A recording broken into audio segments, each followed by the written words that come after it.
ترجمان ایرانی وزارت خارجہ اسماعیل بقائی کا کہنا ہے کہ ہمارے پاکستان کے ساتھ اچھے تعلقات ہیں۔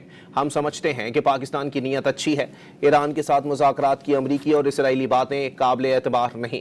غیر ملکی میڈیا کو انٹرویو دیتے ہوئے اسماعیل بقائی کا کہنا ہے کہ ہمارے وزیر خارجہ پڑوسی ممالک کے اپنے ہم منصبوں سے رابطے میں ہیں۔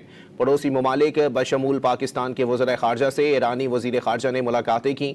انہوں نے کہا کہ ان ممالک نے ایران اور امریکہ کے درمیان مذاکرات میں ثالث کا کردار ادا کرنے کی پیشکش کی ہے۔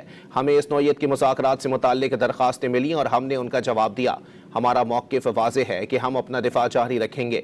اسماعیل بقائی نے کہا کہ خطے میں کشیدگی کم کرنے کے لیے پڑوسی ممالک کی نیک نیتی کو دیکھتے ہیں۔ علاقائی ریاستیں اور پڑوسی ممالک اس صورتحال کے نتائج پر تشویش رکھتے ہیں۔